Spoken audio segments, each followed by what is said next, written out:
So that's a square blank. That was too wide and too thick.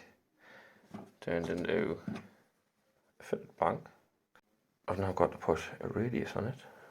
I've got to find the right radius gauge that matches the fretboard's radius.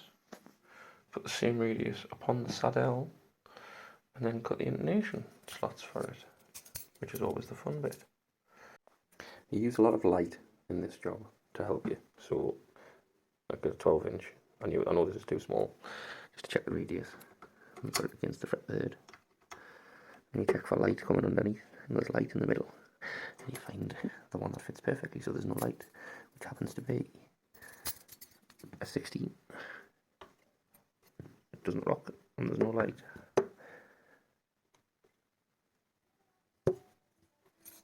So now I need to put a 16 on that one. No, that one. Yes, that one. Yes, that one. Pencil, 16-inch radius across the top. Shave it off.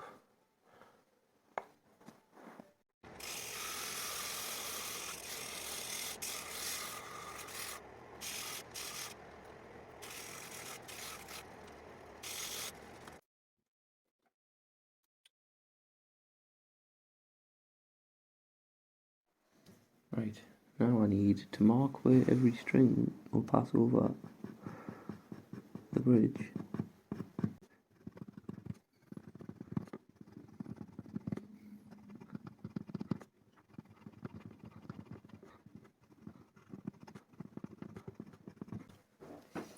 Now I'll file the intonation points in. I need to take material off the front again to get it there. It needs to be.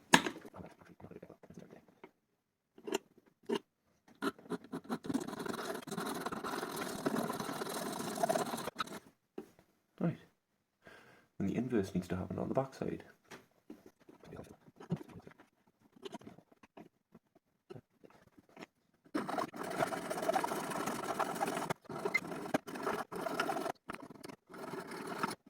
Right.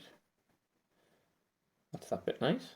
Just kiss the top of it so it's a nice perfect edge. Right on where the pencil lines are, there's still just a tiny little wisp of pencil line there, so I haven't affected the radius. That's going to be our base side, so we need that angled backwards. I'm going to use the width of the file. Do it from about there.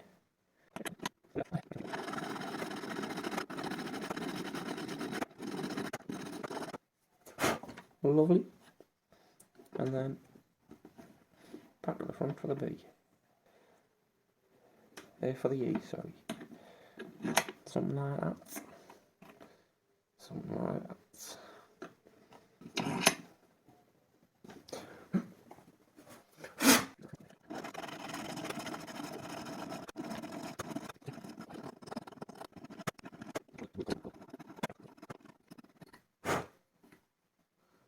Lovely, Julie.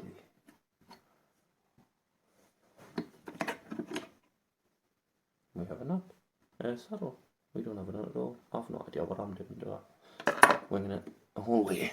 And then you pop your fresh doodle, which is definitely too tall, but it's the correct shape. And your doodle, you have a look at your doodle, and you see how much you want to take off of the doodle on the bottom using the old schloovelator and a little bit of the old schmoovloo.